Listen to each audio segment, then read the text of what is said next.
If you, as a consumer, want to do the right thing with your e-waste garbage, you won't throw it in the dumpster. You'll take it to a recycler, right?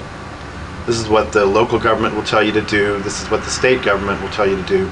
This is what the federal government will tell you to do. But what they don't tell you is by taking it to a recycler, that piece of e-waste has a very high probability of being exported by a ship to China or other Asian destination. Nobody had ever bothered to go look and see what that recycling in Asia really looked like.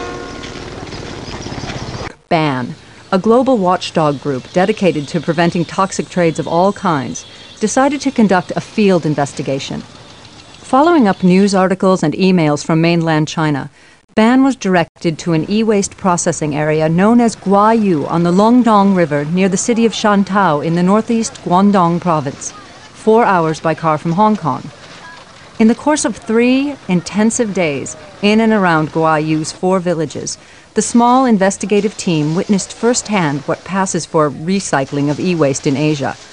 By this investigation, they were for the first time able to provide the Western world with more than just a guess of what the underbelly of our consumptive cyber-age lifestyle really looks like. 6 years ago, Guayu was a peaceful rice-growing village. But life in Guayu changed dramatically when it began receiving its first truckloads of imported e-waste. Guayu has now been transformed into a bustling, sprawling junkyard for much of the world's electronic discards. Lured by the possibility of making $1.50 for a day's work, residents of rural farming provinces migrate to Guayu to toil long hours breaking e-waste down to the component materials of steel, aluminum, copper, plastic, and gold. The operations are primitive, labor-intensive, and of a small scale. However, taken as a whole, the sheer number of the individual operations in the Guayu area is impressive and significant. It is estimated that 100,000 people make their living scrapping e-waste here. However, with the newly found wealth have come severe environmental costs. Since only part of the waste stream can truly be recycled, and due to the hazardous nature of the waste itself, and the hazardous processes employed in recycling it, the pollution in and around the town has become obvious and ugly. 60-year-old Mr. Ling summed up the town's transformation this way to a Chinese journalist. For money, people have made a mess of this good farming village. After they have dismantled the computers, they burn the useless parts. Every day, villagers inhale this dirty air. Their bodies have become weak. Many people have developed respiratory and skin problems. Some people wash vegetables in dishes with the polluted water, and they get stomach sickness. Open dumping of the unrecyclable plastics, processing residues, burned and discarded circuit boards, leaded CRT glass, toner cartridges, and other debris is commonplace. For the last 5 years, well water and surface water in Guayu has been undrinkable and has to be trucked in from a town 30 kilometers away. Water tanks hauled by tractors are a constant sight on the streets of Guayu. Plastic computer wastes of various kinds are collected and sent on to another of the Guayu villages that specializes in separating, chipping, and then melting plastics into large, extruded pieces for low-quality plastics applications elsewhere.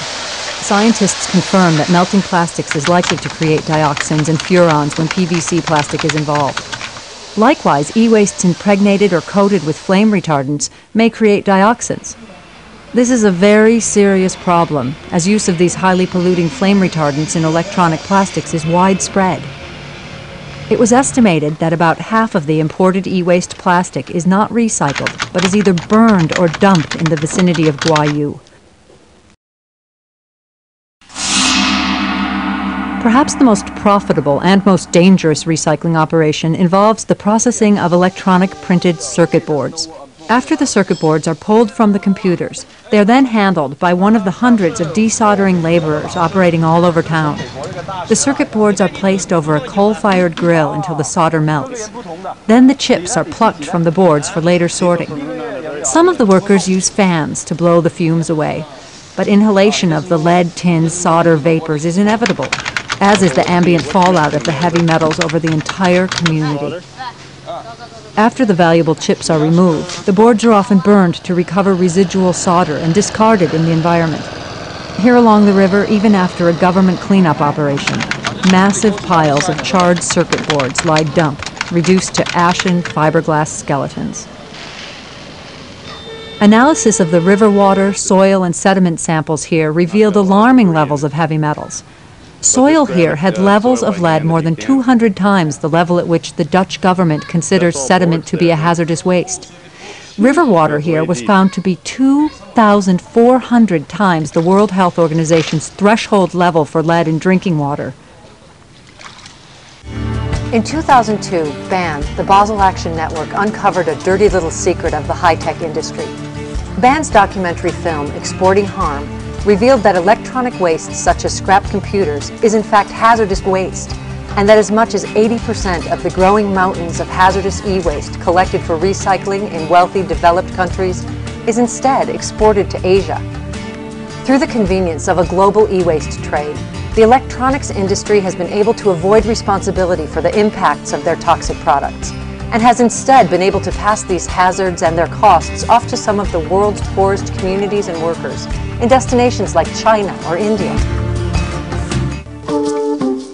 And now, 3 years after uncovering the high-tech trashing of Asia, BAND's investigative team crosses a shaky bridge over the digital divide to witness increasing amounts of electronic wastes arriving in Africa.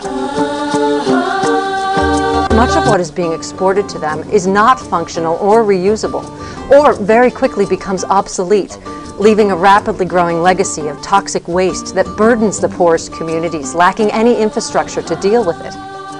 The second largest city in the world and Africa's most populous city, Lagos, Nigeria, is experienced as overwhelming, overgrown, and overburdened, but a dynamic hotbed of entrepreneurial spirit in a country rapidly becoming hardwired to the information age.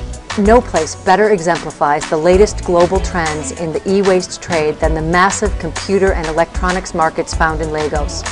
And nowhere is the love affair with electronic goods, both new and used, more apparent than in the Ikeja Computer Village. A vast majority of the Computer Village's business deals with used equipment, mostly imported from Europe and North America. If you open up a container, since they bought it non-tested from overseas, you are trying your luck. Before leaving the Computer Village, BAN went back to the Computer Dealers Association office to ask the beneficiaries of the burgeoning second-hand electronics trade just how serious was this problem of imported, obsolete junk electronics. I would tell you that we have greater percentage of those that cannot be used than those that can be used. Honestly speaking, I would say 75% of these items are not usable. The control is supposed to be from the international community, where these things are coming from. If they know they who has the facility to control these junks, allow this thing to come to African countries that have no facilities, then this is all wickedness. If the third world countries are being allowed as a dumping ground for items that are full of toxicity, then we are not helping the world. It is to me inhumanity to man.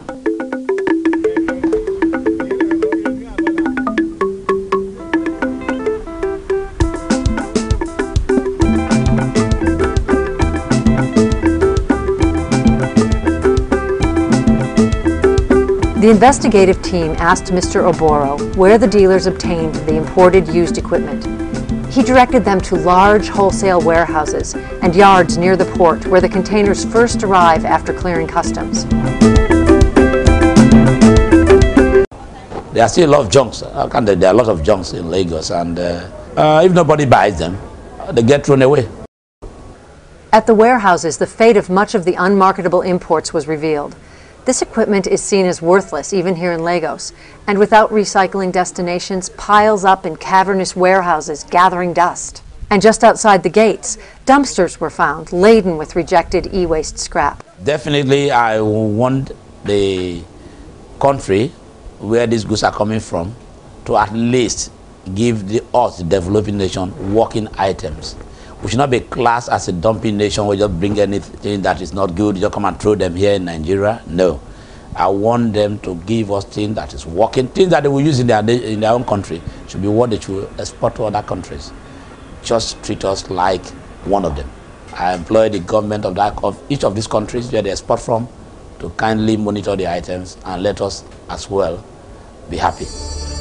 The dumpsters located inside the computer village and in many other open markets began to provide a clue. These trash bins are filled each day and trucked to local dumps. But a closer look at just a few dumps found outside the markets exposed the horrible face of uncontrolled e-waste importation and management in Nigeria.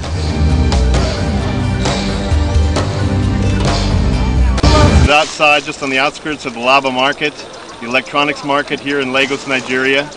This material is being picked over by scavengers to get the last bit of value from the material. Metals, copper, the wires will be burnt to extract the copper. This whole pile here, they tell us, is going to be burnt very soon to reduce the volume of it. It's routine that this happens. They'll light it on fire and it'll burn down into the swamp here. We see computers, carcasses here. We see television carcasses from all over the world, from Germany, from USA, from Japan. And this is their final resting place here in Lagos, Nigeria.